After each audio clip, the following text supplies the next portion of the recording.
주일날에 꼭 오후에는 날 거야. 오늘 매일 성경 볼까요? 9월 11분. 영아 9월 10일 찾았니? 아, 좋습니다. 아, 좋습니다. 훌륭합니다. 열심히 했어? 네. 9월 10일 스바냐 1장 1절에서 13절까지 말씀인데요. 어떻게 할까, 오늘은? 왼쪽 제목부터 한번 읽어볼까요? 왼쪽 제목이요. 시작! 하나님을 등진 삶의 끝. 이러죠. 하나님을 등졌다. 그러니까, 하나님이 여기 계시면, 하나님을 등졌다는 말은 뭘까요? 이게 뭔 소리야? 하나님을 마주보지 못하고, 그죠? 하나님이 내 뒤통수에 있는 거죠, 그죠? 그러니까 눈을 안 마주치는 거죠, 그죠? 그 눈을 안 마주친다, 이 말입니다. 그러니까 왜 하나님을 등지고 눈을 안 마주쳤을까? 왜 그랬을까요? 하나님 안 마주 보려고 그러는 거겠죠. 안 마주 보려고 하는 거면 하나님하고 같이 안 하려고, 싫어하는 거죠, 그죠? 같이 안 하려고 그러는 거죠. 또 뭡니까? 외면하는 거죠. 그러면 기본적으로 하나님 말을 안 들으려고 하는 것이겠죠. 그리고 우리도 그러니까 한 가족인데 기분이 나쁘면, 속이 상하면 막 참는 건 참는데 직접 안 싸워서 참는 건 참는데 최소한 그거는 못하죠. 마주보지는 못하죠, 그죠? 기분이 나쁘니까. 그러면 상대는 어떻게 느낄까요? 내가 반대 입장이 되면 저 사람이 왜 내하고 눈을 안 마주치지 갑자기? 그 얼굴 색깔이 싹 변하면지 그러면 내가 어떤 느낌을 받습니까? 무시당한다고 느끼죠. 무시. 그러니까 하나님을 등진다는 모습은 뭐냐면 첫 번째는 하나님이 무시받는다는 것이겠죠. 그럼 우리가 언제 하나님을 등지고 하나님을 무시하였느냐? 쉽게 말해볼까요? 말을 안 들을 때. 하나님 말을 안 들을 때. 내가 언제 하나님 말 안 듣고 말을 안 들은 줄 많죠. 기도 안 하지, 말씀 안 보지, 내 성질대로 하지. 이거 다 뭡니까? 하나님을 등진 삶이죠. 우리 삶에서. 근데 그런 모습의 끝은 어떻게 될까? 이렇게 물어보는 겁니다. 스바냐가. 그 삶의 끝은 어떻게 될까? 밑에 갈색 두 줄 한번 읽어볼까요? 시작! 하나님이 스바냐를 통해 유다 왕국에 주신 말씀입니다. 우상 숭배에 빠져서 정치적 폭력과 경제적 수탈이 횡행하는 유다의 하나님은 여호와의 날, 곧 심판의 날을 선언하십니다. 끝에 먼저 봅시다. 끝에 보면 작은 따옴표에 어떤 데다 작은 따옴표 해놨습니까? 여호와의 날. 그 여호와의 날하고 같은 말이 무슨 말이라고? 오른쪽. 예, 심판의 날. 그러니까 여호와의 날이 어떤 날이냐? 심판의 날이라는 거죠. 그러니까 우리가 상상하기로는 여호와의 날, 하나님의 날이니까 좋은 날이고 잔치하는 날인 줄 알았는데 스바냐에서 말하는 여호와의 날은 어떤 날입니까? 심판의 날이라는 거죠. 그러니까 엄마 몰래, 아빠 몰래 뭘 했단 말이에요. 그래서 이제는 내가 뭘 잘못해서 눈을 마주치지도 못한다는 거예요. 근데 뭡니까? 엄마 온다. 아빠 온다. 엄마 내한테 온다. 그러면 그건 무슨 날입니까? 혼나는 날이죠. 그죠? 근데 내가 기다리다가 그러니까 내가 잘해서 칭찬받을 거리가 있으면 엄마가 아빠 오면 뭡니까? 그건 잔치하는 날이죠. 축제의 날이죠. 근데 내가 잘못한 것이 있는데 엄마 아빠가 오면 그날은 혼나는 날이죠. 그래서 여기서 여호와의 날이라도 하나님이 오시는 날이라도 백성이 뭘 했기 때문에 잘못했기 때문에 하나님 오시는 그 날이 어떤 날이 되는 겁니까? 심판의 날이 된다 이라는 겁니다. 그러면 심판받을 만큼 뭘 잘못했습니까? 세 가지 정도네요. 무엇입니까? 뭘 잘못해서 심판받을까요? 두 번째 문장에서 세 가지. 첫 번째, 우상숭배. 두 번째는요, 그렇죠. 정치적 폭력. 세 번째는요, 경제적 수탈. 이것 때문에 하나님 앞에 심판받는다 이 말입니다. 그러니까 이거 하나님이 원하지 않는 세 가지라는 거죠. 그죠? 우상숭배하면 안 되고, 정치적 폭력을 행하면 안 되고, 경제적 수탈을 하면 안 된다 이 말이죠. 우상숭배는 무슨 말인지 알겠죠? 그죠? 하나님 외에 다른 신을 섬기는 일들, 이런 것들이 뭡니까? 우상숭배겠죠. 조금 더 우리 확장하면 뭡니까? 하나님보다 우리가 더 좋아하는 것들, 관심 있는 것들, 이것들이 다 뭡니까? 우상숭배겠죠. 우상숭배의 가장, 요즘 내가 생각할 때 우상숭배에 가장 가장 심할 때, 위험할 때가 언젠가. 이러면 또 욕 들어먹겠다. 내가 나이 들었다고. 신혼 때지, 신혼 때. 내 마누라하고 내 남편밖에 안 보이지. 그것도 좋단 말이에요. 서로 사랑하는 게 뭐가 나쁘겠어요. 하나님 뜻이죠. 근데 그것 때문에 하나님 섬기는 일이 등한시되면 남편이 부인이 뭡니까? 우상이 되는 겁니다. 근데 이게 조절이 잘 안 돼요. 그죠? 그래서 죽고 못 살 것까지 해놔도 석 달 지나니까 뭐 죽을 놈 살릴 놈 또 이렇게 되죠. 그러니까 어떤 하나님의 다른 대상을 좋아하고 섬긴다는 일이 영원하지도 못한데 우리는 영원할 것처럼 그렇게 한단 말이죠. 인간관계도 그렇고 다른 대상도 그렇고.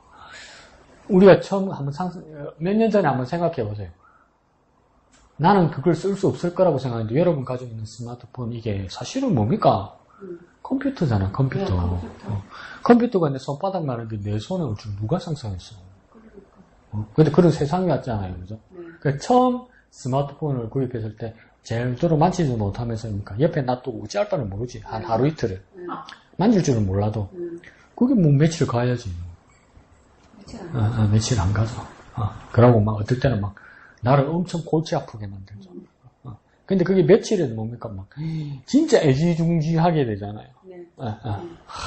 막 전 세상을 다 열어볼 수 있을 것 같이. 그게 뭡니까? 그게 영원하지 않더라는 거죠. 그러니까 그게 뭡니까? 그 순간의 짧은 기간 동안은 뭡니까? 무상이 되는 것이. 그리고 정치적 폭력이라 말하는 건 뭐냐면 뭐라고 한번 얘기해볼까? 이권. 나만 누리는 권리. 나만 잘 봐주는 거.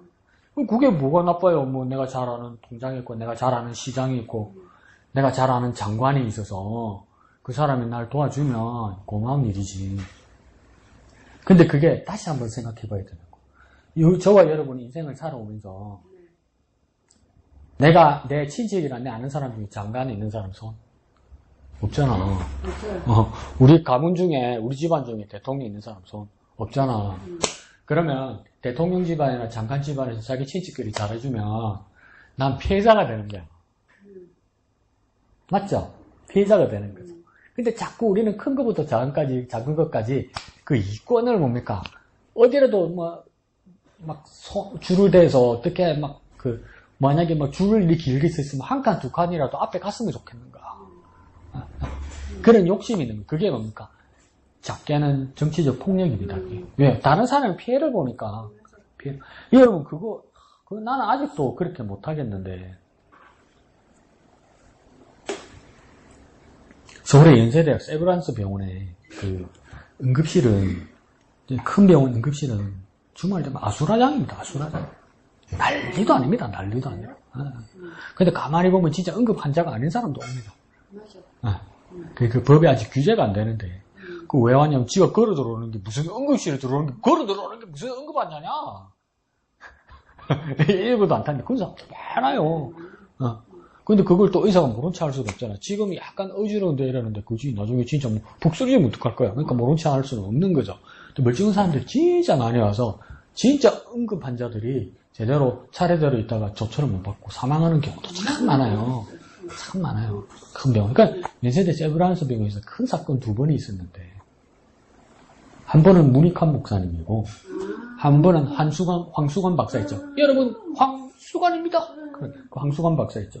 황수관 박사는 또 연세대학교 그 명예교수고 이랬잖아요. 그러니까 그 세브란스 병원에 상당히 잘 아는 사람이죠. 근데 그분이 응급 상황이 왔던 거죠. 진짜 연세가 들으시니까 목숨이 위태로운 상황. 그런데 그때도 정신이 있으니까 뭐라 했냐면 황 박사님 오셨다. 문익환 목사님 오셨다. 그래서 빨리 이러니까 그 정신이 있는 순간 황수관 박사님, 문익환 목사님이 똑같이 한 말이 있어요. 차례대로 해라. 차례대로 해라. 내 먼저 하지 말고 차례대로 해라. 그 어떻게 될게? 2번 다 돌아가셨어요. 근데 그게 잘못된 게 아니라 그걸 감내하면서 남들에게 피해 안 끼치려고 했단 말이죠. 근데 우리는 뭡니까? 멀쩡해도 좀 빨리 하고 싶지. 어느 병원이더라? 내가 이비인후과는 신에서는 그 무슨 이비인후과지? 그 2층에? 옛날에 조이 이비인후과 자리? 김 이비인후과 아니다, 그죠? 조이 이비인후과가 안 이비인후과. 안 이비인후과. 그게 원장님이 진짜 친절하잖아요. 막 대단한 소리도 다 들으시고, 그래요, 이러잖아요. 그래서 거기 가면 사람이 어마어마하게 많아. 갈 때마다 너무 많아. 아미니고 사람 너무 많아. 그러니까 할머니, 할아버지들은 그래도 기다려. 근데 나는 가면 미치겠어. 기다리고 있으려면. 미치겠어. 그러니까 누가 알아서 한 개, 두 개 땡겨주면 얼마나 좋아. 그게 폭력이란 말이야. 그래서 나는 아미니고 원장이 사람이 정말 친절하고 열심히 치료를 하는데 가기가 꺼려져요. 왜? 너무 기다렸어.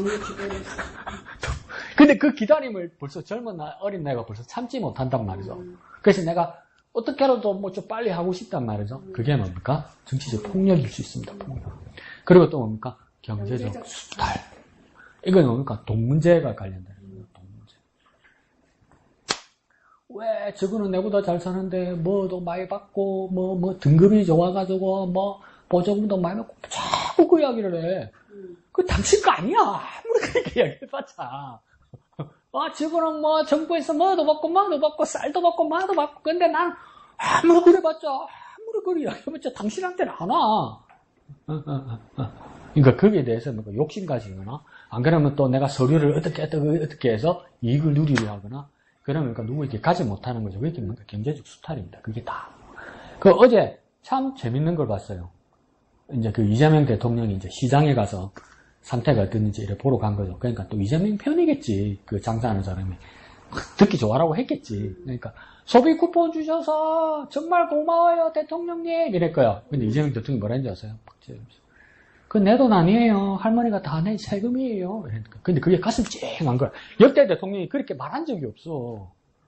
뭘 도와주고 뭐 쿠폰을 줘도 대통령 자기가 시혜를 베푼 것처럼 다 느끼고 내가 줬다는 말 안 해도 그 뿌듯하게 여겼단 말이에요. 근데 이재명 대통령이 시크하게 뭐라 그랬냐면 그건 내가 준 거 아니에요. 할머니 세금 부지런히 내서 그 할머니 돈이에요. 이런 거니까. 당신이 헌신하고 당신이 국가에게 탈세하지 않고 세금 내어서 당신이 그 권리를 누리는 거지 지금 소비 쿠폰이다 이렇게 말하는 거죠. 그런데 역대 대통령 중에 그렇게 말한 사람이 없었어요. 그런 면에서는 가슴이 찡하더란 말이지. 왜 이야기를 하냐면 뭔가 자꾸 내가 뭘 안 내고 안 그런데 더 갖고 싶고 이런 거 있죠. 그게 나중에 나한테는 이득인데 다른 사람에게 손해를 끼친단 말이에요. 그런 거 하면 안 되죠. 그래서 정치적 폭력도 한번 더 생각해 보면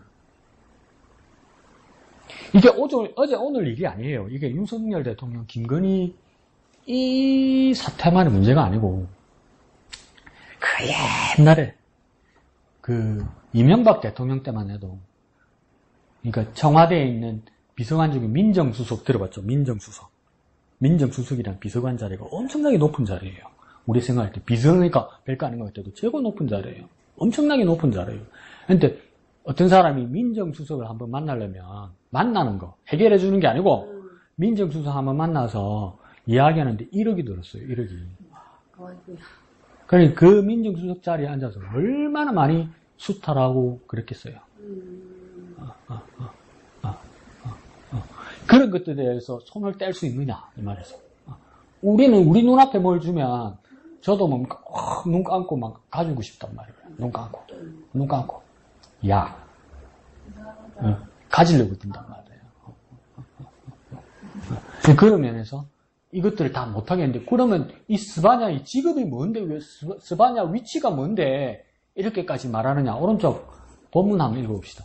1절에서 1절이네. 첫 달력 그냥 1절이네. 그죠? 한번 읽어봅시다. 시작. 아몬의 아들 유다왕 요시아의 시대에 스바냐에 임한 여호와의 말씀이라. 스바냐는 히스기야의 현손이요 아마리아의 증손이요 그다랴의 손자요 구시의 아들이었더라. 아멘. 그래서 스바냐라는 선지자가 이글을 쓴 것이다. 이렇게 나오는 거죠. 그래서 1절 처음 시작할 때 어느 시대에 이걸 쓴 것 같습니까? 어느 시대라고 얘기합니까? 첫 번째 줄에 요시아의 시대라 그러죠. 그러니까 요시아 왕 시대란 말이에요.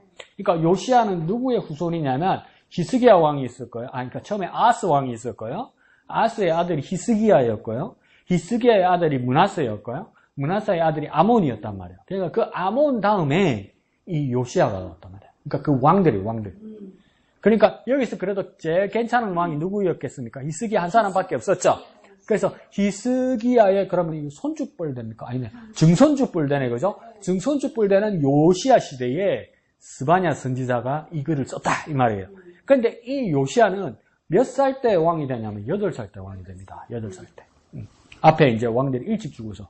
그러니까 이게 뭘 할 수 있고 제대로 알 수 있겠어요. 근데 요시야가 왕으로 8살 때 시작하면서 잘 성장해서 그 나라의 전성기를 한번 이룹니다. 근데 여기서 뭡니까? 근데 요시야 시대가 유다 왕국 말기에 해당되거든요. 근데 왜 말기에 해당되냐면 요시야가 전쟁에 나가서 죽습니다. 그러니까 그 희망이 사라지죠. 그러니까 그 요시야의 시대에 스바냐는 선지자가 이 글을 썼다. 스바냐서를 썼다는 겁니다. 근데 스바냐는 그러면 어떤 사람이냐? 스바냐는 중간에 나오죠. 스바냐는 어떤 사람이랍니까? 히스기야의 현손이요. 그러잖아요. 그러니까 현손은 무슨 말인지 모르겠지만 후손이란 뜻은 되겠죠. 그죠? 근데 그 스바냐의 조상이 누구라고 이야기합니까? 내가 어렵게 말했나? 누구의 현손이라고요? 히스기야. 그 조상이 누구라고요? 히스기야지. 우리 할아버지가 이현택인데 내가 이현택의 손주라 세범이가 그럼 네 조상이 누구면 이현택이지 뭐 누구겠어? 강웅경이겠어? 그 말이에요. 그러면 이 조상이 스바냐의 조상도 누구입니까? 히스기야고. 그리고 요시야의 무엇입니까? 고조 증조 할아버지도 누구입니까? 히스기야라. 그럼 히스기야의 집안은 어느 집안입니까? 직업은 지금 선지자지만 무슨 집안이라? 왕가라, 왕가. 왕손이라, 왕손. 스바냐가 왕손이라. 왕손인데 지금 뭐 하고 있는 겁니까? 선지자의 일을 하고 있는 겁니다. 그럼 뭐 가만히 생각해 보십시오. 선지자는 보통 좋은 말 배워 안 하거든요. 니네들 다 죽었어. 니들 그럼 벌 받아. 니들 그럼 다 되지는 거야. 그런 거 하는 거예요. 그런데 뭡니까? 아무것도 없으니까 선지자는 어디로 맞기도 하고 핍박당하기도 하고 죽기도 하고 그게 선지자란 말이에요. 근데 이 집안은 스바냐의 집안은 뭡니까? 그런 집안 아니고 왕가 집안이라 그러면 내가 스바냐면 뭡니까? 가만히 있으면 잘 먹고 잘 살 수 있어. 무슨 말입니까? 아무 말 안 하면 그냥 행복하게 살 수 있어. 아무 말 안 하면 그냥 입 바른 소리 안 하면 잘 살 수 있어. 근데 왜 입 바른 소리를 자꾸 하냔 말이에요. 이거 하기 싫은 일이었을 거예요. 스바냐가 하기 싫은 일. 왕손임에도 불구하고 선지자가 된 사람은 이 스바냐 딱 한 사람이에요. 그런데 우리가 추정하기로는 한 사람이 더 있지 않을까 왕손 중에. 그래서 내가 수요일날 말씀드렸죠. 그 사람이 이사야 같다 이 말이에요.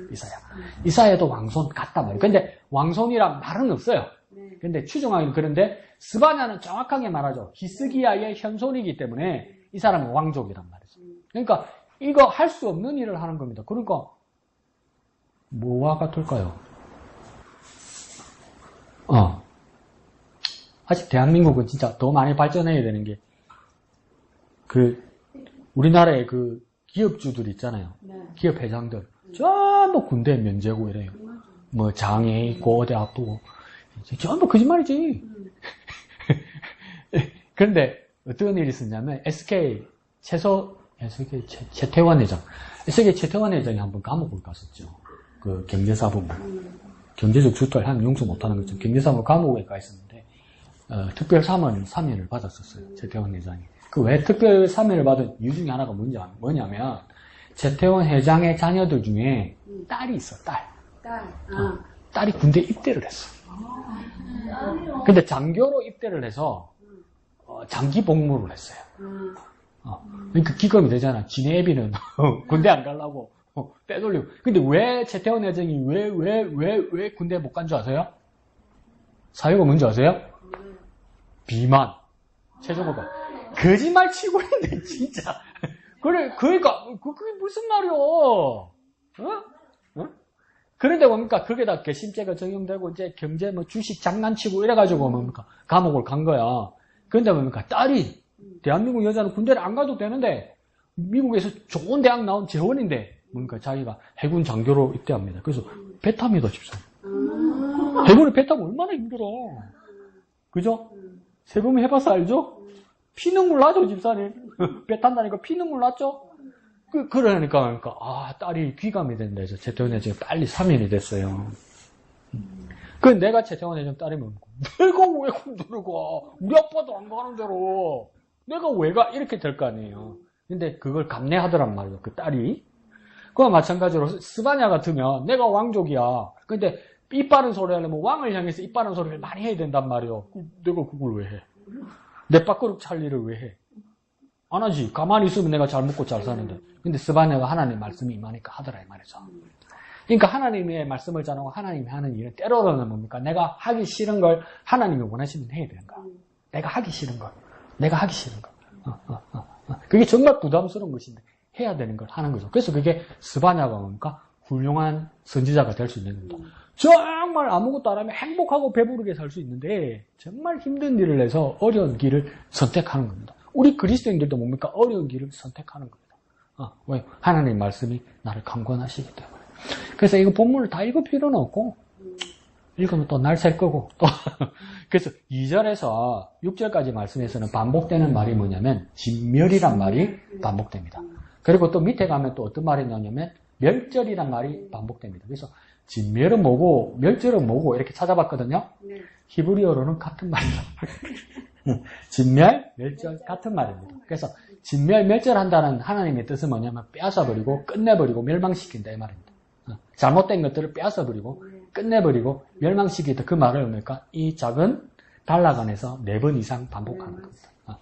하나님의 진멸입니다. 그러니까 내가 열심히 하는 거 있잖아요. 근데 하나님의 뜻과 다르면 하나님께서 없애버린다는 뜻입니다. 그러니까 아무리 열심히 해봤자 그거 뭐와 같을까요? 도미노는 봤죠? 도미노가 어떤 건지.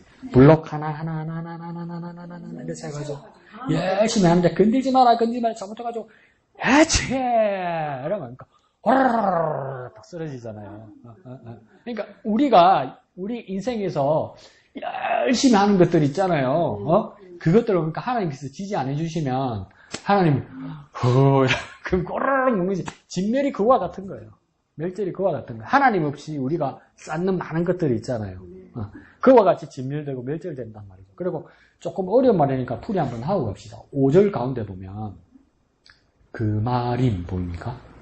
4절 처음부터 읽어볼까요? 4절 내가 유다와 예루살렘의 모든 주민들 위에 손을 펴서 남아있는 바알을 그곳에서 멸절하면 무엇이요? 그 말임이란 돼 있죠. 그 말임이다 줄치고요. 그 말임은 이른가 그 제사장들과 아울러 멸절한다 이러죠. 그러니까 그 말임이라는 거 처음 들어봤잖아요. 그죠? 그냥 그렇게 씁시다. 바알의 제사장. 바알의 제사장. 바알의 제사장. 그러니까 하나님이 제사장이 아니고 바알의 제사장의 이름이 그 말임이라 부른다는 거죠. 그러니까 우리 더 쉽게 한번 풀어볼까요? 그냥 무당. 교회가 무당을 어떻게 대해야 될 것이냐 이렇게 보여줘. 하나님께서 무당에 대해서 하나님을 섬기지 않는 신기 있는 것들에 대해서 하나님을 어떻게 하신다? 멸절하신다. 그러니까 여기서 우리가 한번 또 생각해 볼 건 멸절 끝내버린다고. 다 쓸어버린다고. 그러니까 뭐가 같냐면 마치 노아의 홍수처럼 싹 다 쓸어서 멸망시킨다는 심판한다는 뜻이죠. 그러니까 또 생각해 보면 그럼 근데 그런 거 우리가 한 번씩 이러니까 아리까리하고 어려울 때가 있어요. 어떤 거냐면 이 사람이 교회로 오다가 잘 안 오는 사람이고 어떨 때는 뭡니까?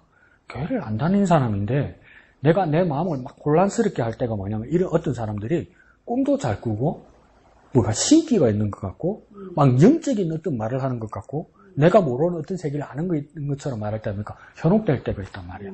더 우리를 혼란스럽게 할 때가 어떤 때냐면 어떤 사람들은 그렇게 해서 교회를 오기도 해요. 아니면 너무 인생이 안 풀려서 점을 치러 갔단 말이에요. 무당을 만나러 갔단 말이에요. 그러니까 무당이 뭐냐면 니는 이래도 안 되고 저래도 안 되고 열어도 안 되니까 니는 교회를 한번 가봐라 이런 거예요. 그래서 교회를 왔다는 거예요. 그러면 그 사람은 지금 교회에 와서 믿음을 가질 수는 있지만 평생에 누구에게 매이는 겁니까? 무당의 한 말에 매이는 거예요. 그리고 나는 교회에서 열심히 신앙생활을 하는데 하나님 음성 한번 들은 적 없고 하나님 환상을 한번 본 적도 없는데 저 교회 밖의 사람이 뭘 들었다 뭘 보았다 네 교회에서 그렇게 해야 된다 말을 하면 그게 영향을 받는 사람들이 있단 말이에요. 네?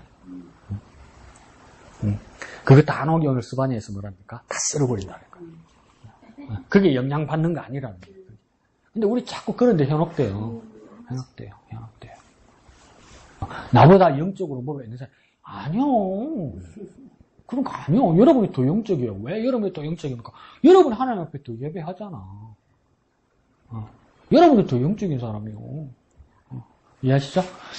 자, 그래서 그만임이라는 것은 바알의 제사, 우리식으로 말하니까 무당이고 소위 신기 있는 사람이 뭐 보인다, 내가 니를 가만해보면 어떻다. 그게 뭡니까? 마음이 확 쏠리지 마세요. 쏠리지 마세요. 네. 절대 아닙니다. 네. 자, 그 다음에 다 넘어갑시다. 그리고 12절 한번 봅시다. 12절. 맨 마지막 단락 12절 있죠? 12절 다 같이 한번 읽어볼게요. 시작. 그때에 내가 예루살렘에서 찌꺼기같이 가라앉아서 마음속에 스스로 이르기를 여호와께서는 복도 내리지 아니하시며 화도 내리지 아니하시리라. 아, 잠깐만 여기까지 하나만 더 봅시다. 죄송합니다. 자, 위에 쭉 올라가면 9절 볼까? 8절부터 읽어볼까요? 8절 시작. 여호와의 지생의 날에 내가 방백들과 왕자들과 이방인의 옷을 입은 자들을 벌할 것이며 9절요. 그날에 문턱을 뛰어넘어 호악과 거짓을 자기 주인의 집에 채운 자를 내가 벌하리라.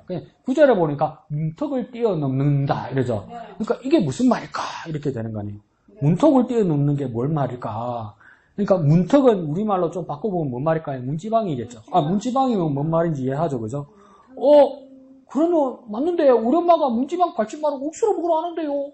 우리 옛날부터 배웠는데요. 그럼 여기도 뭐가 있는가 보네요. 이렇게 싶으잖아요. 그러니까 여기서도 문턱을 뛰어넘는단 말이 뭡니까? 문지방을 밟지 말고 넘어가라 이 말 아닙니까? 밟으면 큰일 난다는 말 아닙니까? 근데 이렇게 하는 사람들이 뭡니까? 하나님께서 벌하신다. 이게 무슨 말일까? 그럼 난 앞으로 어떻게 해야 될까? 문지방을 밟아야 되나? 밟아야 된다고? 앞으로? 근데 이때까지 뭡니까? 여러분들도 여러분 자녀들 손주들 그렇게 가르쳐줬잖아요. 문지방 밟지 말라고. 보기 안 좋다고. 그러면 앞으로는 밟고 다니라 이럴 거예요? 아니 그것도 이상하잖아. 이 문턱을 뛰어넘는다. 문턱을 밟지 말고 문지방을 밟지 말고 뛰어넘는다. 이게 무슨 뜻이냐면 옛날 사무엘기에 보면 사무엘 시대에 사무엘 앞에 그 선지자가 누굽니까? 엘리란 말이에요. 근데 엘리와 엘리의 아들 홈니와 비너스가 하나님 앞에 범죄했단 말이에요. 범죄. 그래서 뭡니까? 이 세 가족이 하나님 앞에 회개하지 아니하니까 나중에 블레셋과 전쟁을 했는데 전쟁에서 지게 돼요. 그런데 홈니와 비너스가 또 교만하게 어떻게 합니까? 하나님의 괴를 저 전쟁에 가지고 가면 하나님이 함께 하시면 우리가 이긴다 이렇게 생각했단 말이에요. 근데 블레셋도 그걸 무서워했단 말이에요. 여호와가 여기 오는가 보다. 근데 결국 전쟁하니까 블레셋이 이겼습니까? 이스라엘이 이겼습니까? 헷갈리면 안 된다. 블레셋이 이겼잖아요. 그러니까 뭡니까? 아무리 하나님의 임재의 상징인 개가 있어도 그거 써먹고 이용해 먹으면 져요, 여러분. 여러분 성경책 막 펴가지고 옆에 갖다 놓는다고 뭐 내게 영생이 와요? 갖다 읽어야 뭐가 나오지. 네? 그러니까 막 아픈 사람, 귀신 든 사람, 병든 사람 주위에다 성경책 딱 펴놔보세요. 그 사람 성경책 쫙쫙 찢습니다. 아무 용 없습니다, 여러분. 그것처럼 그렇게 돼버리니까 블레셋이 여호와를 이겼다 이렇게 막 한호성을 치르면서 그 다음에 그러니까 자기들의 신당, 다곤의 신당에다 여호와 개를 갖다 놨단 말이에요. 이거 우리 거다. 이제 여호와라는 자는 우리 밑에다 이렇게 하면서 갖다 놓고 그 다음 아침에 일어나서 보니까 다곤 신당에 다곤 신상 모가지가 뚝 부러져 있는 거예요. 그러면서 모가지가 뚝 부러지는데 뭡니까? 여기가 문지방이면 머리가 여기 있고 몸이 여기 떨어져 있더란 말이에요. 그러니까 문지방 사이에 그걸 보고 나서 블레셋 사람들이 뭘 만들었냐면 앞으로 우리 다곤 신이 어떻게 목이 날아갔느냐? 문지방 사이에 목이 떨어져 날아가지 않았느냐? 그래서 우리 블레셋 사람은 앞으로 절대 문지방을 밟지 말자 이렇게 된 거란 말이에요. 그러면 여기서 어떡합니까? 9절에 그날에 문턱을 뛰어넘어서 이 말은 뭡니까? 문턱을 밟지 말아서 그러면 이 사람들은 뭡니까? 여호와를 섬기는 척하면서 누구 관습을 따르는 겁니까? 블레셋 관습을 따르는 거란 말이에요. 교회가 아니고 예수 믿는다고 말하면서 뭡니까? 온갖 세상의 관습, 미신 다 믿는단 말이에요. 아침에 안경산 인간 만나면 안 된다. 재수 없으면 소금 뿌리라. 뭐 그런 거 있잖아요. 어젯밤에 꿈을 꿨는데 그게 뭔 뜻이더라. 이거 빠지면 뭐더라. 불이 나면 뭐더라. 그거 다 믿잖아. 그 하나님 어떻게 한다고 합니까? 내가 벌하리라 이러죠. 하나님 어떻게 하라는 거 절대 안 믿으면서 하나님 어떻게 하라면 에이 그건 옛날 이야기고 이래서 하면서 뭡니까? 온갖 세상에 미시는 집사 차고 장로 차라는데 뒤에 트렁크 열어보면 맹태 대가리 있고 막 실타래 풀어놓고 막 뭔 짓을 했는지 그런 것들이 다 있더란 말이지. 고사 지나고 한 흔적이 다 있더란 말이지. 그러니까 하나님 어떻게 합니까? 내가 벌하리라 이러죠. 그러니까 이거 보니까 문턱을 뛰어넘는다는 말이 그냥 그건 거예요. 우리하고 비슷한 뜻인가 보네. 그 뜻이 아니라 뭡니까? 그 이방의 관습, 미신을 따르는 자들. 하나님을 섬긴다면서. 근데 우리나라도 문턱을 밟지 말았죠. 그러니까 우리나라 관습은 뭐냐면 이게 문이 달려있는 이 틀이잖아요. 문턱, 문지방이. 근데 옛날 우리나라 미신에서 뭐냐면 문지방을 밟으면 그 집안의 어른의 이마를 밟는다는 그 미신이 있었단 말이에요. 그리고 또 뭐냐면 그게 복이 들어오는 귀신을 밟는다고 생각했단 말이에요. 그래서 밟지 말았단 말이에요. 근데 그런 이야기를 하면서도 나는 무슨 뜻이라고 생각하냐면 옛날에는 더 심했죠. 문턱이 조금 더 높았죠. 지금보다. 그리고 그 밟으면 잘못 밟으면 넘어지지. 그러니까 넘어질 짓 하지 말고 그냥 넘어가란 말이에요. 그러니까 지금도 우리 자녀들과 아이들에게 문지방을 밟지 말라는 거 밟으면 발목을 삐거나 위험하니까 밟지 마라. 그 뜻으로 밟지 마라 할 수는 있단 말이에요. 근데 그게 뭐 어떻고 복 나가고 그런 말 하면 안 돼요. 근데 진짜 뭐 이상한 막 터부시하는 게 있고 막 어떤 루틴이 있고 막 사람들이 그런 게 있다면 그것들 다 그럴 때 하나님 뭐 한답니까? 내가 벌하리라. 하나님을 섬기는 일에 더 신경 쓰고 하나님을 어떻게 섬기고 하나님께 어떻게 예배해야 될지가 더 중요하다는 거예요. 그 다음 앞에 내가 12절 읽었다 그죠? 12절 보면 내가 다시 보면 그때 내가 예루살렘에서 찌꺼기같이 가라앉아서 마음속에 스스로 이르기를 여호와께서는 복도 내리지 않으시고 화도 내리지 아니하시리라 이렇게 말했다 하죠. 그 여기다가 어디다 작은 따옴표를 치냐면 여호와께서는 시작되는 데 있죠. 이게 작은 따옴표를 시작해서 그 밑에 줄에 내리지 아니하시리라 여기다 따옴표 치는 거예요.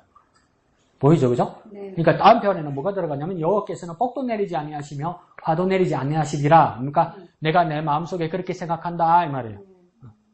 근데 앞에 뭐라고 묘사되어 있습니까? 찌꺼기같이 가라앉아서 마음속에 스스로 이르기를 이러죠. 그러니까 이게 뭐냐면 내가 자꾸 이런 말 하면 되나? 동동주 막걸리도 슈퍼에서 사오면 이게 그러니까 뿌연 게 아니고 위에는 맑은 물이 쫙 올라가 있고 밑에는 그러니까 허연 게 이렇게 가라앉아 있죠. 그래서 어떤 사람은 위에 것만 떠먹는 사람도 있지만 뭡니까? 안 흔들어서 보통 사람들은 막 흔들어서 먹죠. 그러니까 막걸리의 밑에 허연 거 이게 막걸리 찌끼죠. 찌끼. 그거 위에 걸 뭐 동동주라고 부르죠. 더 쉽게 말해볼까? 식혜, 단술.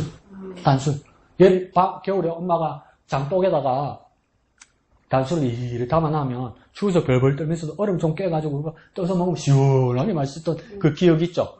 근데 그러니까 엄마 단술 떠오라 그러면 뭡니까? 엄마가 잘 저어서 가져오라 그러죠. 그러면 장독 안에 단술이 어떻게 되어 있습니까? 하얀 물만 위에 쭉 떠 있고 밑에 그 밥알과 그 허연 것들이 밑에 가라앉아 있죠.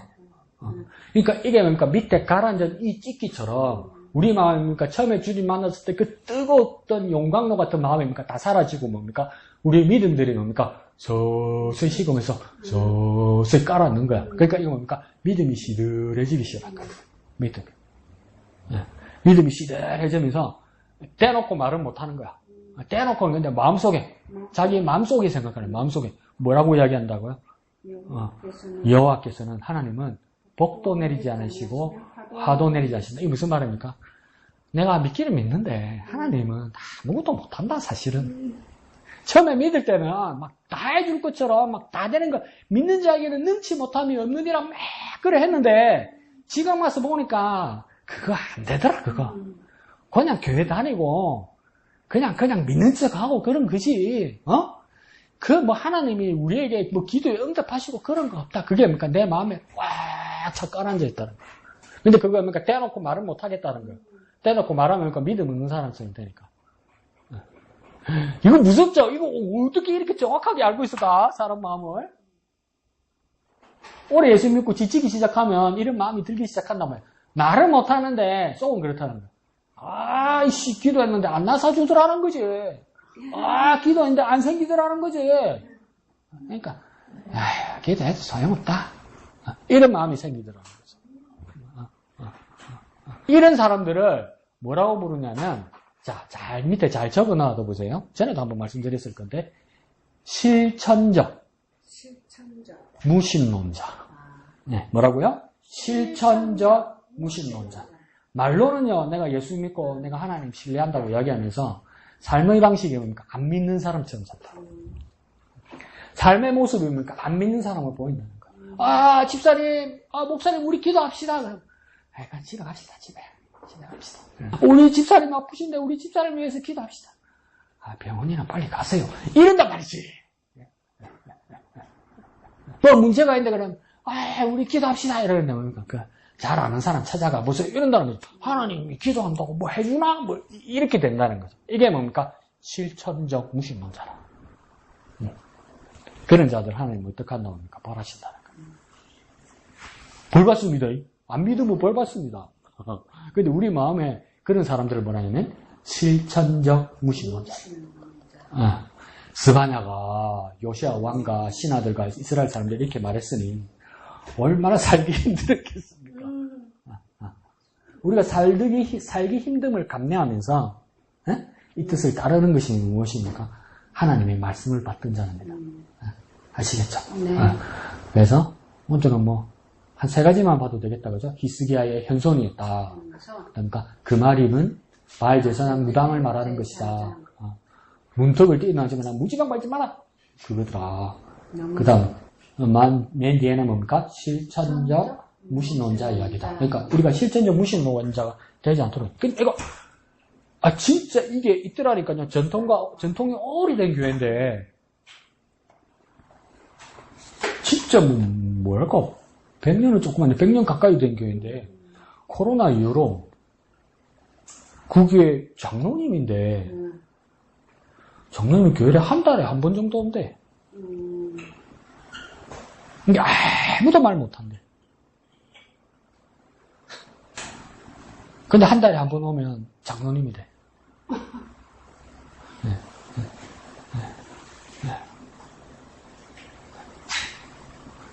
장로 되어봤자 실천적 무신론자들이지. 실천적 무신론자. 장로인데 새벽 기도도 안 하고 수요 예배도 안 하고 금요 기도도 안 하고 오후 예배도 안 해. 그때 장로님이라.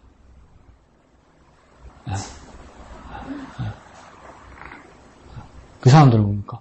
근데 그거 잘못 건드렸다 큰일 나죠. 그러니까 안 건들겠지. 근데 그런 사람들의 모든 모습들이 뭡니까? 실천적 무신론자들이죠. 그 우리가 그런데 물들면 안 되면 너무나 익숙해지고 너무나 매너리즘에 빠져서 막 이 정도만 하면 된다 이라고 속으로 건들기만 건드리라 이런 마음을 가지면 안 된다는 거야. 내 마음이 가라앉으면 안 돼요. 내 마음이 안 가라앉으면 어떻게 될까요?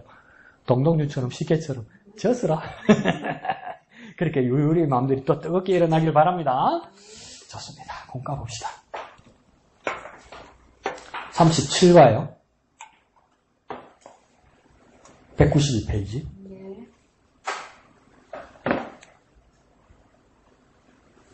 제목 다 같이 한번 읽어볼까요? 시작. 사마리아 여인, 우물가의 여인. 이렇게 됐죠. 그러니까 이 여인이 사는 지역이 어디라는 겁니까? 사마리아라는 겁니다. 근데 어디서 만난 것 같습니까? 우물가에서 만난 것 같죠. 그죠? 그래서 사마리아라는 지역은 어느 지역이냐면 예수님 당시에 북쪽을 갈릴리라고 부릅니다. 그러면 그렇게 써봅시다. 북갈릴리. 네, 북갈릴리. 사마리아는요, 중앙사마리아. 그 다음입니까? 남유다.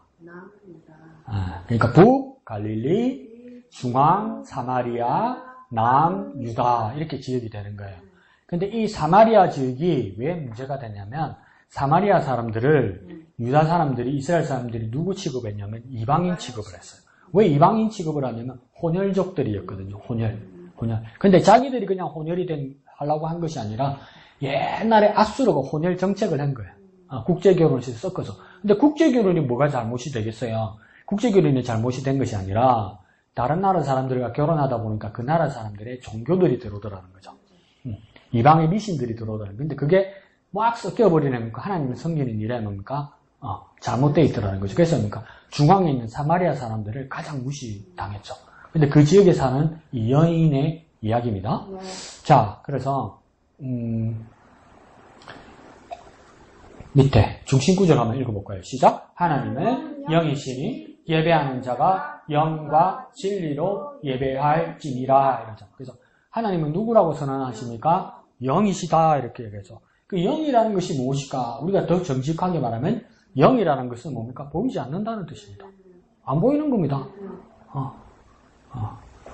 하나님 봤다 그러면 맞다 아니다 참 말하기 참 곤란해 내가 볼 때는. 근데 하나님의 영이라는 건 보이지 않는다는 겁니다. 그런데 더 중요한 건 뭡니까? 보이지 않는데 뭡니까? 있다는 건 맞다는 겁니다. 우리는 보이지 않으면 없다고 이야기하잖아요. 세상이 지는. 근데 뭡니까? 하나님 보이지 않는데 하나님 분명히 있다. 그게 뭡니까? 영이라는 존재라는 겁니다. 그래서 히브리어에서 영이라는 것은 무슨 뜻이냐면 영이라는 뜻은 숨, 바람. 그리고 뭡니까? 호흡. 이게 딱 안 보이죠? 근데 있죠? 숨 없다 그러면 나한테 숨이 없다 그러면 뭡니까? 나 죽을 거잖아. 근데 숨을 보여보라면 환장하겠네. 또 이렇게 되죠. 숨을 보여보라면 또 미치겠네. 이렇게 되죠. 그러니까 네 숨이 없는 거야. 그러면 죽은 거라니까. 그러니까 숨은 있는 거죠. 보이지 않는데 있는 거죠. 그 영이라는 것이 그와 같다 이 말입니다. 그래서 하나님은 영이신데 뭐 하는 자에 대해서 얘기합니까? 예배하는 자가 이렇게 되죠. 근데 예배에 대해서 뭡니까? 예배를 보는 것도 아니고 드리는 것도 아니고 뭐 하는 거라고 합니까? 하는 것이라고 얘기해요.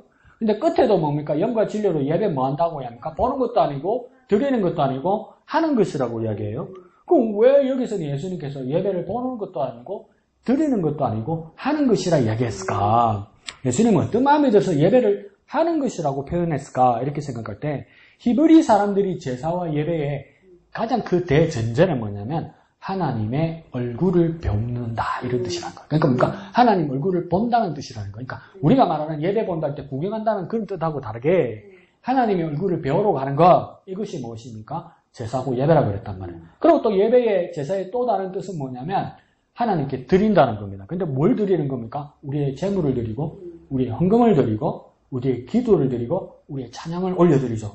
그래서 뭡니까? 드린다는 뜻도 같이 있는 거예요. 그런데 왜 예배를 그러면 드린다, 본다를 말 안 하고 예수님께서는 예배를 한다고 말했을까? 예배는요, 하나님께 드리고 하나님께서 베푸시는 게 있다. 다시 말하면 하나님께 드리고 하나님께 받는 것이 있단 말이에요. 그러니까 예배는 두 가지가 있다는 거예요. 크게 말하면 뭡니까? 드리는 것이 있고 받는 것이 있다는 거예요.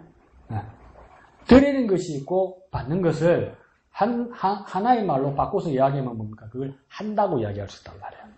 그러니까 한다는 뜻 안에는 뭡니까? 예배를 드리는 것과 예배에서 받는 것이 같이 있는 거예요.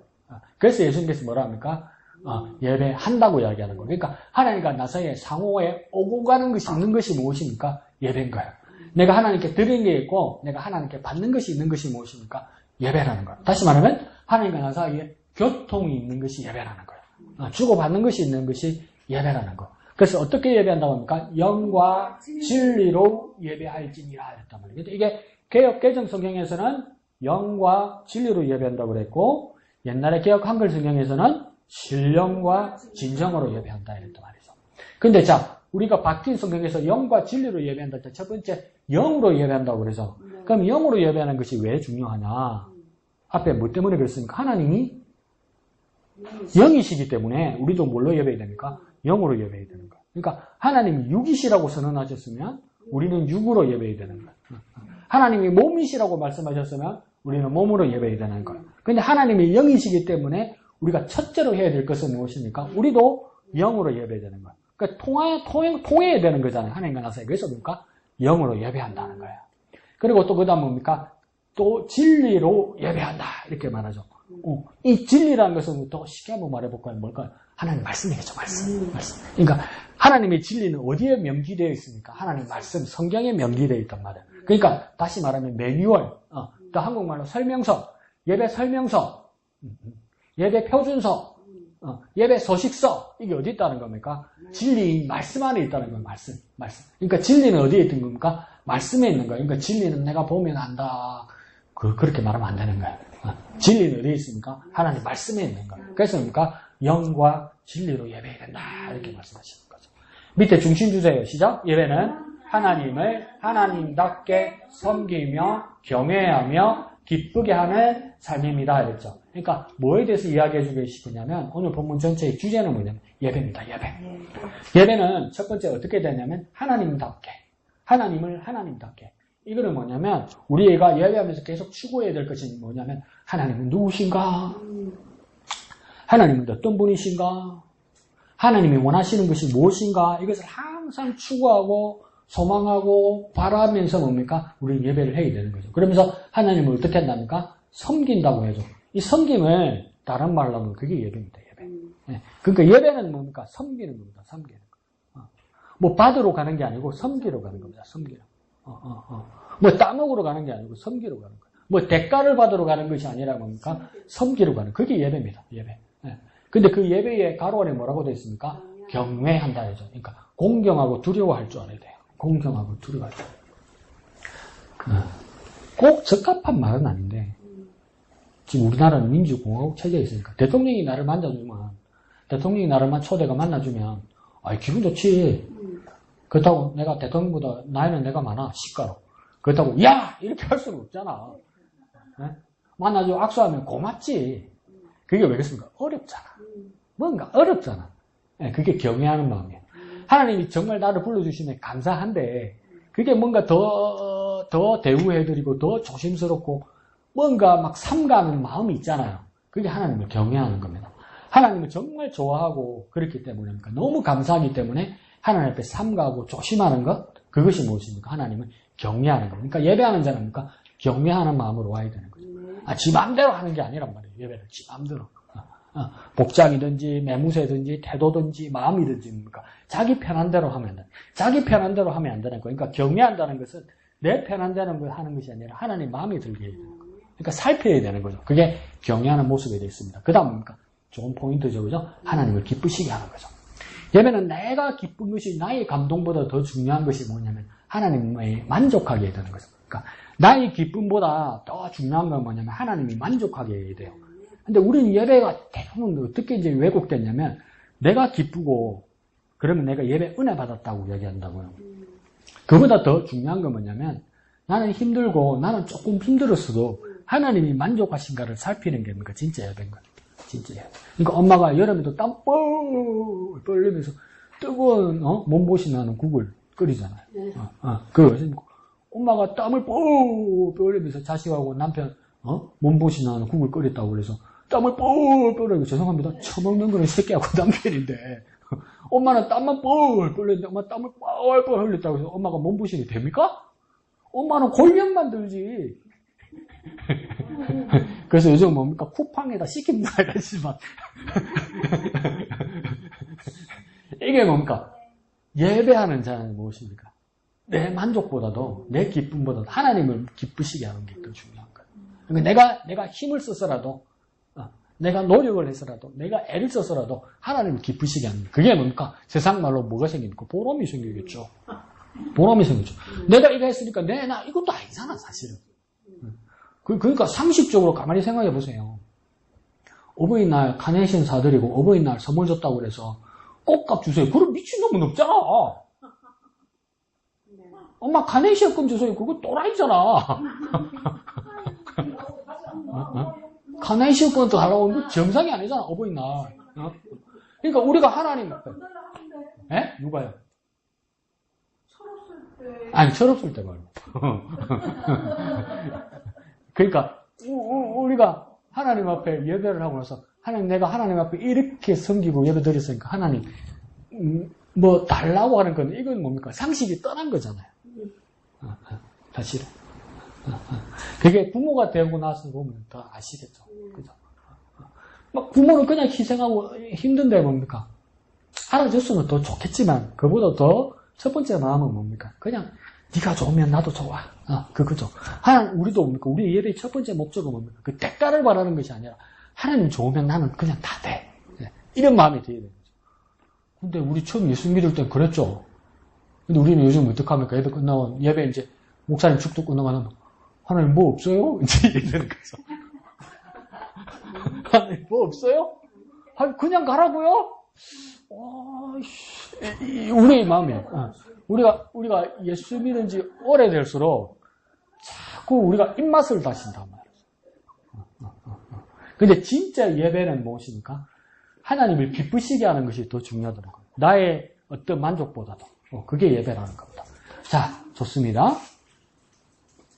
그리고 그 기쁘시게 하는 뭐라 합니까? 삶입니다. 이러죠, 삶. 그러니까 우리는 예배는 어디에서 하는 것이 그냥 다라고 이야기합니까? 예배당에서 교회에서 예배하는 것이 다라고 생각했는데 중요하죠. 예배의 시작은 교회에서 예배당에서 시작하는 거죠. 그런데 그 연장과 그 마무리는 어디까지 확장되는 겁니까? 삶. 그러니까 우리의 생활까지.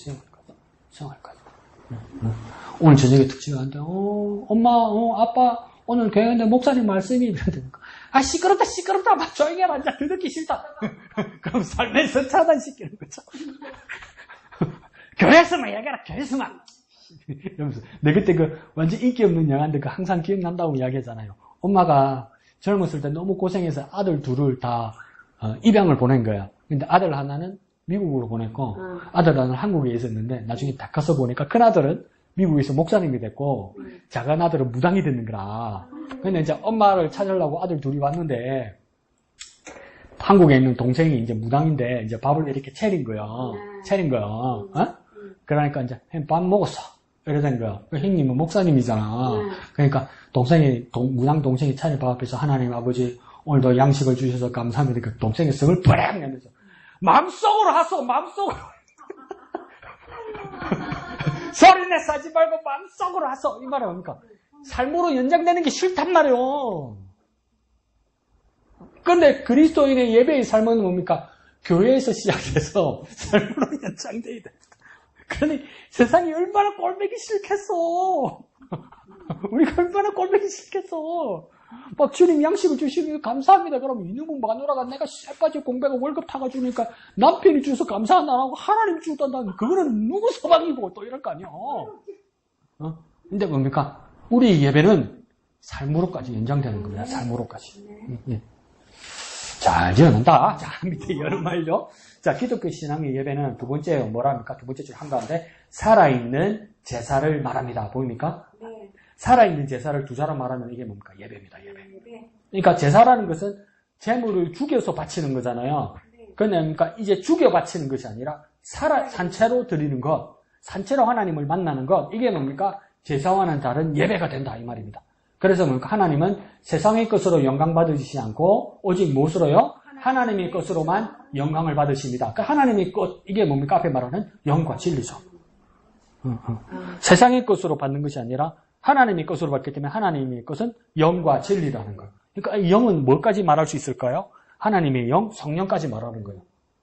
영은 하나님의 영, 성령까지 말하는 것이고 진리는 뭡니까? 하나님의 말씀입니다. 하나님의 영, 하나님의 말씀으로 하나님 받으신다는 거예요. 그러니까 하나님은 예배를 뭡니까? 하나님의 것으로 받으신다는 거예요. 하나님의 것으로. 세상 것으로 받으시는 것이 아니라 밑에서 세 번째 줄요. 그러나 현실은 두 번째 줄로 한번 내려보고 볼까요? 예배의 대상이 누군지도 모르고 예배하는 삶이 되었고 사랑과 충성, 순종을 담아내지 않는 예배가 되었습니다. 이 말은 뭡니까?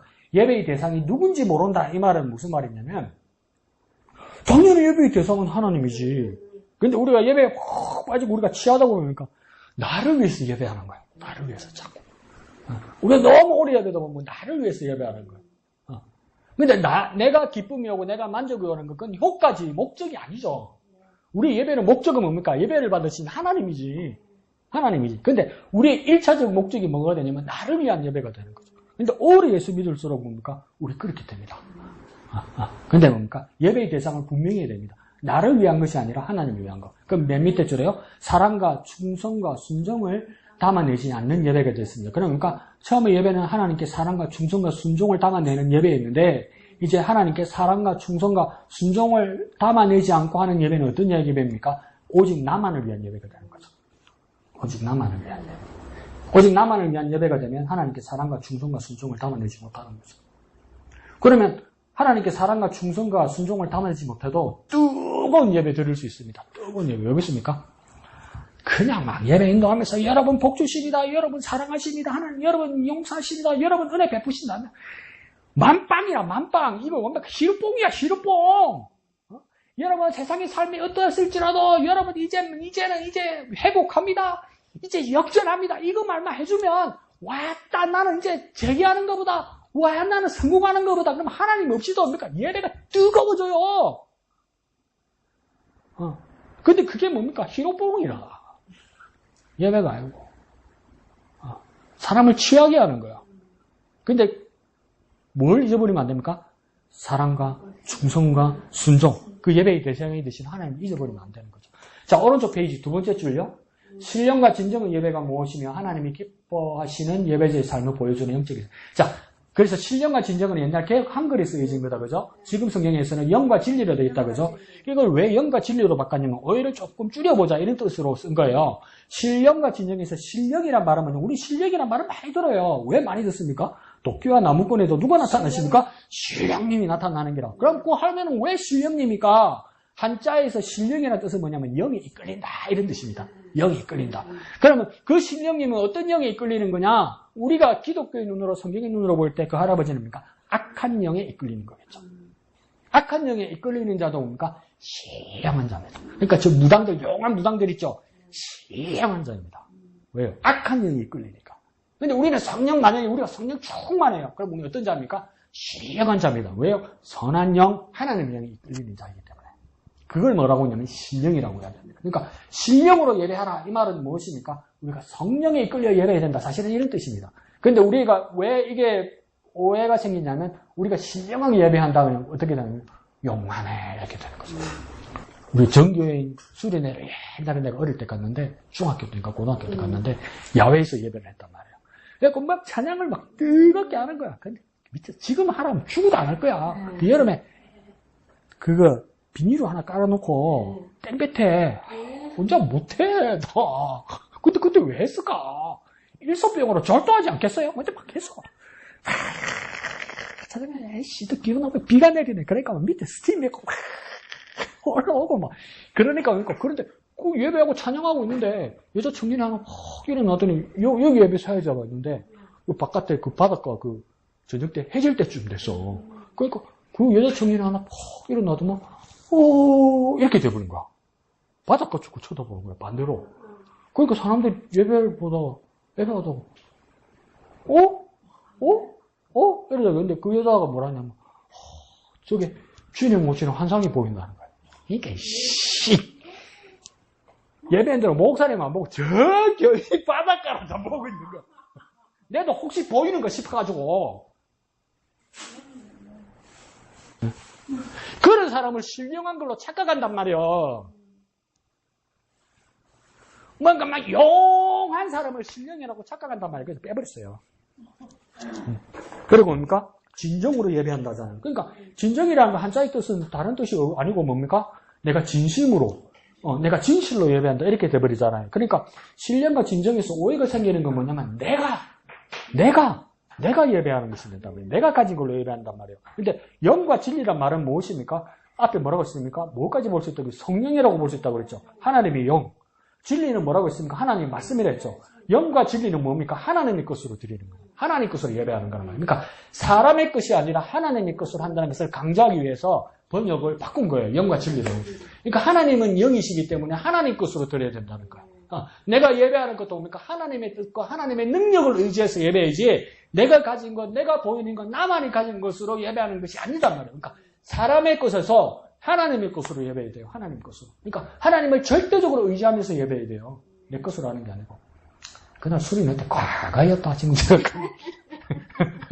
자, 그 밑에 줄에요. 예배는 시작. 예배는 하나님을 향한 충성과 순종과 사랑의 열매입니다. 그냥 이렇게 봅시다. 예배는 하나님을 향한 것이다. 그 다음 맨 끝에 열매입니다. 이렇게 돼 있죠. 그죠? 결과가 있어야 돼요. 결과. 열매가 있어야 되는 거예요. 그러니까 하나님께 보이는 것이 있어야 되는 거예요. 마음이 중요하지. 마음이 중요하면 보여야 돼요. 그게 그러니까 예배라는 거예요. 자, 밑에 줄에, 바로 밑에 줄에요. 사마리아 보이죠? 사마리아에다 동그라미 치고요. 두 번째 줄 밑에 가면 수가 보입니까? 예수님은 수가라 하는 동네에 수가 보이죠? 수가에다 동그라미 치고.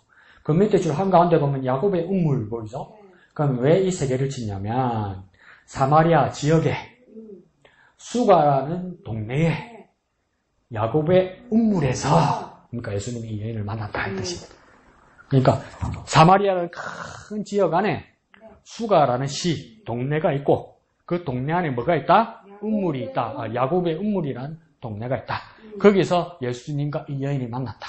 그럼 운물이라는 것은 뭐가 같냐면 옛날에 그런 노래, 찬양이 아니고 노래 알죠? 가요문에 엔두나무 운물가에 동네 처녀 바람 나네.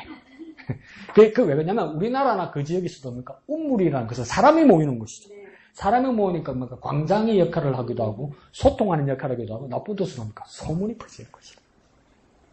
그러니까 사람이 모이고 소문이 퍼지는 곳이다. 말이 진행되는 곳이다. 거기서 예수님과 여인이 만난 거예요. 근데 여인이 온 시각이 뭡니까? 가장 뜨거울 때 나타난 거예요. 왜요? 사람들을 피해서. 그러니까 누구만 만난 겁니까? 예수님만 만난 거예요. 그래서 밑에 줄에 그리고 물을 달라고 하는 이가 예수가 누구인지 아는 것이 영원한 생명을 얻는 길임을 가르쳐주고 계십니다. 이랬죠. 그러니까 아는 것에다가 줄을 쳐놓으면 이게 뭐냐면 객관적이 아니라 중립도 아닌데 서로의 입장을 생각해보면 이 사다리 왜 놨습니까? 여자가 가만히 앉는데 예수님 와서 빡 기다리다가 뭐랍니까? 물 좀 더 이래 된 거 아니에요. 그러니까 여자가 뿔 따고 빡 나가지고 뭐랍니까? 내가 누군 줄 아시면 당신이 나한테 물 달라고 할 수 없습니다. 이러잖아요. 왜요? 나는 이방인인데 유대인인 당신이 어떻게 이방인인 더러운 여자인 나에게 물을 달라고 그러냐. 당신 나 몰라? 이 말이잖아요. 근데 예수님은 뭐라 합니까? 가만히 있으면 될 건데 내가 누군지 알았으면 네가 나한테 물 달라 했을 거다. 그게 우리끼리 못되게 말하면 뭡니까? 당신 나 몰라? 예수님이 보고 니도 내 몰라 임마. 이렇게 된 거예요. 이렇게. 근데 예수님의 말에 그 피크는 뭡니까? 예수님을 알아보고 예수님을 깨닫고 예수님께 구하고 받는 것이 가장 중요하단 말이에요. 예수님을 알았으면 예수님께 구하였을 것이란 말이죠. 그러니까 우리도 뭡니까? 예배는 무엇입니까? 예수님을 아는 것이에요. 예수님이 어떤 분인지 알아야 구하고 예배할 수 있는 거예요. 예수님이 누구신지 항상 묻고 예수님의 뜻을 깨달아야 되고 예수님이 누구신지 항상 추구해야 되는 거예요. 그러니까 예배는 무엇인가 또 하나의 뜻이 예수님을 아는 거예요. 예수님을 알면 구할 수 있어요. 예수님을 알면 구한다는 말은 뭐냐면 다른 데다가 구하지 않는다 이 말이에요. 다른 데다가 요청하지 않는다 이 말이에요. 안 그러면 예수님과 누구 수준 비슷한 그 누구를 또 따로 만들어 놓고 설정하지 않는다 이 말이에요. 그 다음 그 밑에 줄에 뭐라 합니까? 예배가 본질로 가려면 가장 예배의 대상이 또 나와요. 예배의 대상이 누구인지. 그 바로 밑에 줄에 또 뭡니까? 참 예배의 대상 이렇게 나오죠. 그죠? 근데 참 예배의 대상을 보면 밑에 줄에 뭐라 합니까? 무엇과 무엇이 됩니다? 우상과 기복이 됩니다. 이러죠. 우상이라는 걸 여기서 말하면 무슨 뜻이냐면 죽은 신. 살아있는 신이 아니라 죽은 신. 그러니까 우리가 하나님을 믿고 예수님을 믿는다고 그래도 예수님의 예배의 대상인 하나님 예수님을 제대로 모르고 우리가 예배를 하면 뭡니까? 죽은 예수님, 죽은 하나님을 섬기는 것과 똑같단 말이에요. 그러니까 얼마나 비참합니까? 6.25 전쟁 때 막 폭격을 맞아가지고 아기를 안고 있다가 엄마가 폭격을 맞아서 죽었어. 그 옛날에 그 활동사진 몇 번 봤잖아, 우리 흑백으로. 애가 죽었는데 죽은 엄마 젖을 빨잖아, 애가. 그 얼마나 처참했어요. 그러니까 우리가 예배하시는 하나님과 예수님을 제대로 모르고 예배하면 죽은 엄마의 젖을 빨는 아기와 같은 거예요, 여러분. 죽은 하나님, 죽은 예수님을 섬기는 것과 똑같은 거예요. 그러니까 예수님이 누구이신지를 항상 구하고 추구하고 바라야 되는 거죠. 그 다음 뭡니까? 기복이 됩니다. 기복이라는 건 뭔지 아시겠습니까? 그 기복신앙이 뭐죠? 복을 줄 거라고. 네, 복만 달라고. 그러니까 1차적 목적입니까? 복인기라고. 1차적 목적. 그러니까 예배의 1차적 목적은 뭡니까? 하나님을 기쁘시게 하는 건데 1차적 목적이 복인기라. 그래서 그러면서도 뭡니까? 오면 하나님 기쁘시게 하려고 그럽니다. 예배. 하나님 기쁘시죠? 이러는데 뭡니까? 하나님 기쁘시죠? 이래 안 하고 하나님 기쁘시죠? 이러니까 하나님 기쁘시죠? 그러니까 하나님 기쁘시게 하는 행위는 알겠는데 기쁘시게 해서 뭘 받아달라고 이게 우리가 기복이 되는 거죠. 그러니까 다음 주일 오후에도 보겠지만 내일부터 역대하 들어가거든요. 근데 묘하게 오늘 목사님 보셨던 열왕기 3장하고 역대하 1장하고 사건이 같아요. 근데 보면 나는 그런 의문이 드는 거야. 왜 솔로몬은 1000번제를 드렸을까? 뭐 하려고? 이 생각이 들 때 우리는 결과를 아니까 지혜를 얻으려고 이렇게 생각이 들잖아요. 근데 솔로몬이 1000번제를 드린 이유는 지혜를 얻으려고 1000번제를 드린 게 아니에요. 가만히 보면 하나님이 솔로몬이 1000번제를 드리니까 너무 마음이 좋으셨어요. 너무 좋으셨어요. 그래서 솔로몬도 첫 번째 목적은 뭐냐면 하나님이 좋으셨으면 좋았던 것 같아. 근데 하나님 받고 나서 뭐랍니까? 난 얘한테 뭐 줄고 이렇게 된 거죠. 하나님 목적이 좋아서. 그러니까 그걸 구하니까 준 거죠. 그러니까 우리의 예배 첫 번째 목적도 하나님께서 분명히 복 주시죠. 근데 뭡니까? 우리의 첫 번째 목적은 복 받으려고 예배하는 것이 아니라 하나님 기쁘시게 하려고. 그럼 하나님 너무 흡족해서 그러니까 나는 너한테 뭐 주고 그러니까 솔로몬의 첫 번째 전제는 뭡니까? 안주도 좋아. 그럼 목사님, 아닌데, 난 아닌데. 나도, 그래, 마음이 들긴 하죠. 근데, 그를 예배의 목적이 그거라는 거야. 하나님 기쁘시게 하는 거. 하나님 기쁘시게 하는 거. 자, 그 다음 페이지 넘어갈까요? 첫 번째 줄. 194페이지 첫 번째 줄. 영생하도록 솟아나는 영혼의 실제의 말씀. 이 뭐냐면, 예수님이 영생하도록 솟아나는 영혼의 실제이다, 이 말이에요. 그러니까 그 여인과의 대화에서 물이라는 이야기가 오고 가는 것은, 음물의 물이를 이야기하는 것은, 나 예수가 주는 물을, 그러니까 영생하게 하는 것이다. 그래서, 우리 물 좀 줘, 와, 목 타서 뭐 할 것 같다? 죽을 것 같다? 이러잖아. 진짜, 며칠 동안, 물 못 마시면 죽겠죠. 근데 우리 영혼도 뭡니까? 물이 없으면, 우리 영혼도 몸과 같으면, 우리 영혼에 물이 없으면 죽겠죠. 근데 그 영혼의 물은 뭐라는 겁니까? 예수님이라는 거죠. 그 다음 두 번째 줄에요. 사마리아 여인은 그 물을 이 땅에 속한 물리적인 물로, 그냥 바꿔 쓰십시다. 몸을 위한 물. 몸을 위한 물. 물리적인 물. 좀 멀리 갔다, 그죠? 사마리아 여인이 원하는 물은 뭡니까? 물리적인 물. 몸을 위한 물. 몸을 위한. 그러니까 그냥 우리 마시는 물을 말하는 거죠, 그죠? 몸을 위한 물로 위한 물. 그거밖에 이해할 수밖에 없지. 그러니까 이 여인은 나중에 뭐라까지 합니까? 그 물 나한테 줘서 마르지 않는 물이라니까. 그러니까, 와, 계속 정수기에 물 나오는 것처럼 나가는가 보다. 그거 놔주이소. 이러잖아요. 왜? 물들어 안 오게 그렇게 이야기하잖아요. 그러니까 몸을 위한 물이라고 생각한 거죠, 여인은. 그래서 그 밑에 줄에 예수님이 뭐랍니까? 예수님이 말씀하신 물은 어떤 물이라고요? 영혼의 물. 그러니까 예수님이 말씀하시는 물은 영혼의 물. 여인이 착각하는 물은 뭡니까? 몸을 위한 물. 이렇게 되는 겁니다. 그래서 예수님께서 말씀하시는 물은 영생의 물이었습니다. 이렇게 말하는 거죠. 그 밑으로 쭉 내려가면 남편의 문제라고 보입니까? 밑으로 하나, 둘, 세 번 내려가면. 남편의 문제로 그녀의 신앙을 예수님께서 계몽하십니다. 그 밑에 줄에요. 남편이 5이 있었고, 지금 있는 자도 네 남편이 아니라. 그걸 왜 예수님 까시나? 이렇게 싶은데, 이게 뭐냐면, 옛날에는 우리가 잘못 이해할 때 뭐라고 생각했냐면, 여자가 참, 뭐랄까요. 물러나고 나나구나. 이렇게 생각할 수도 있는데, 이것은 이스라엘의 간섭에 의해서는 어떤 말이냐면, 모세의 율법에 어떤 결혼법이 있냐면, 계대 결혼법이 있습니다. 이게는 바깥 개자가 아니고, 기억의 계대. 세계할 때 개자 있죠. 계대 결혼법이라는데, 이 계대 결혼법은 뭡니까? 우리가 유다의 아들 오난, 셀라에서도 보았듯이 어떻게 합니까? 첫째 아들이 결혼해서 죽으면 그 후사가 없으면 둘째가 그 부인과 들어가고 셋째에 들어가고 이런 게 있잖아요. 그래갖고 유다도 뭡니까? 어이씨, 며느리 이거는 서방 잡아먹는 애인가 보다 싶어가지고 뭡니까? 셋째를 결혼을 안 시켜주죠. 그러니까 다말이 어떻게 합니까? 에라이, 시아버지를 꼬시피죠. 그런 것처럼 어떻게 합니까?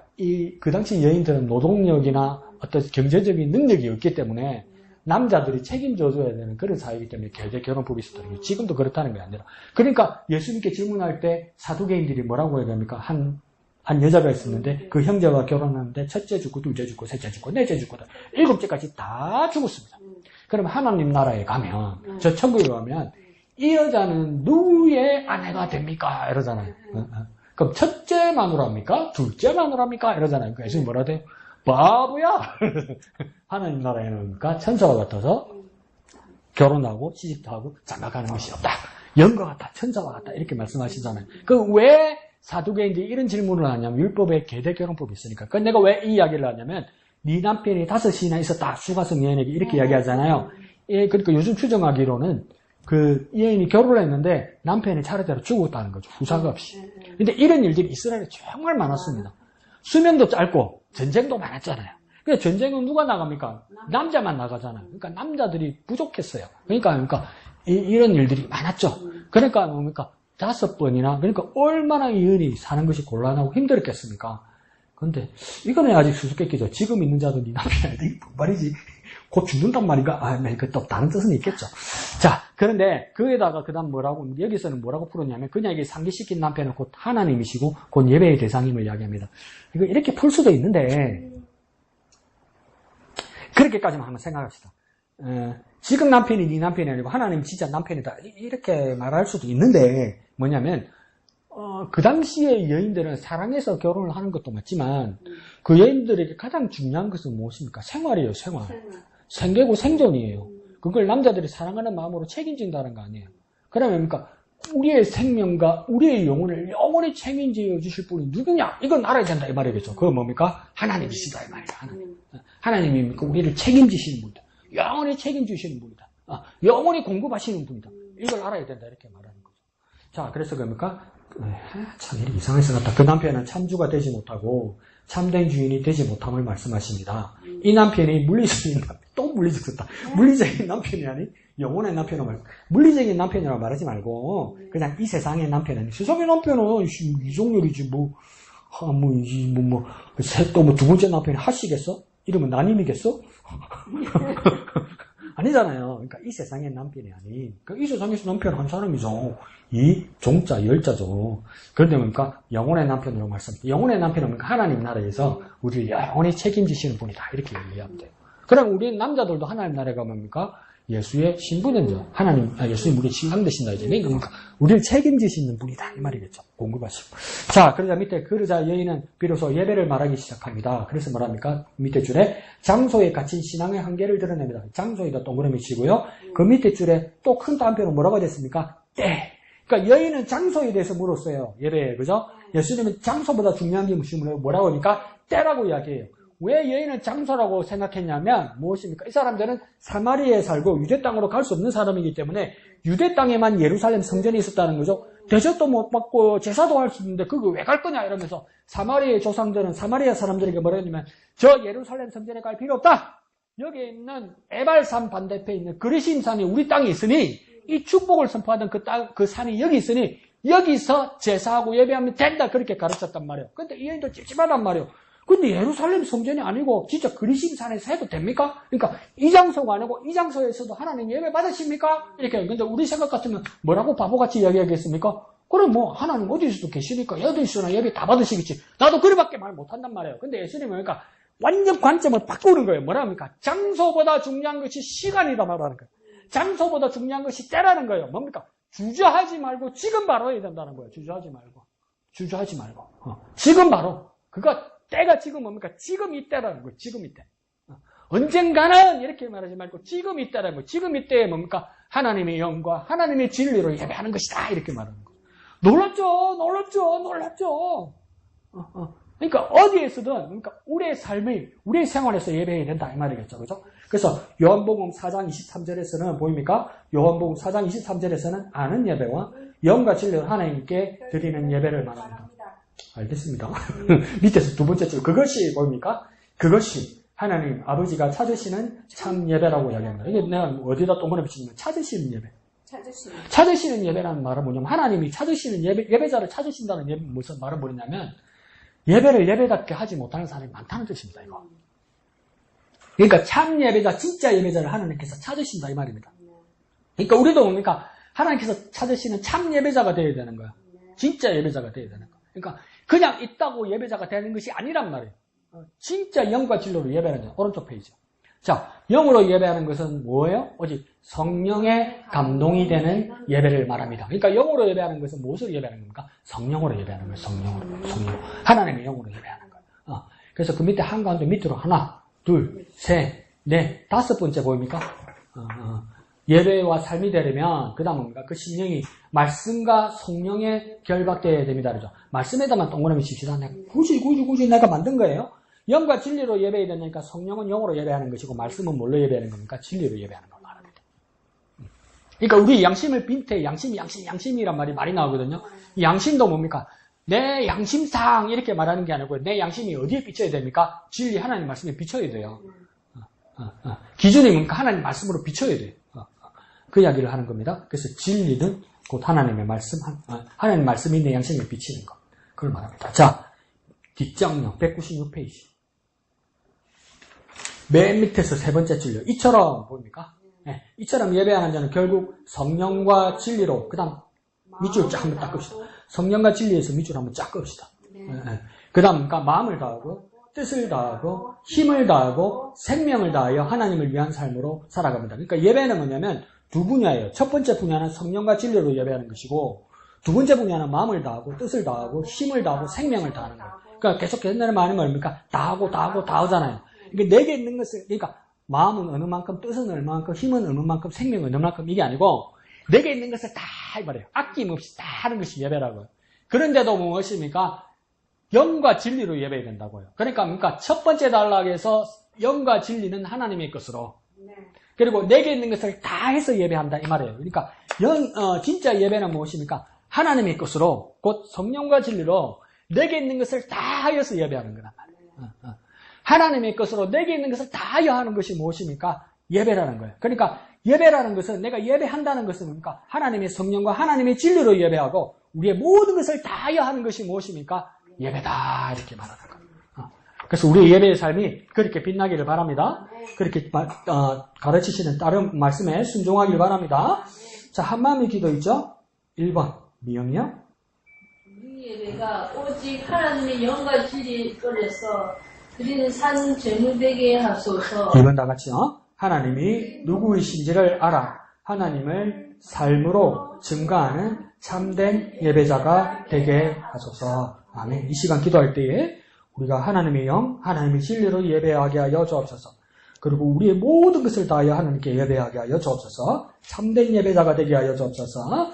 다 같이 기도하겠습니다. 거룩하신 아버지 하나님, 은혜를 감사합니다. 우리가 참 예배자가 되기를 원합니다. 하나님의 영, 하나님의 진리 되신 말씀으로 예배하기를 원합니다. 또한 우리 있는 모든 것을 다 하여서, 다 드려서 참된 예배자 되기를 원합니다. 인도하여 주옵소서. 거룩하신 아버지 하나님, 은혜를 감사합니다. 우리가 참 예배자 되기를 원합니다. 하나님이 기쁘시게 하기 위하여 하나님의 영과 하나님의 진리로 예배하게 하여 주옵소서. 우리의 가진 것, 우리의 있는 것, 모든 것을 다 하여 하나님께 드려 참된 예배자가 되게 하여 주시옵소서. 모든 것을 감사드리며 예수님 이름으로 기도합니다. 아멘. 하늘에 계신 우리 아버지, 아버지의 이름을 거룩하게 하시며 아버지의 나라가 오게 하시며 아버지의 뜻이 하늘에서와 같이 땅에서도 이루어지게 하소서. 오늘 우리에게 일용할 양식을 주시고 우리가 우리에게 잘못한 사람을 용서하여 준 것 같이 우리 죄를 용서하여 주시고 우리를 시험에 빠지지 않게 하시고 악에서 구하소서. 나라와 권능과 영광이 영원히 아버지의 것입니다. 아멘.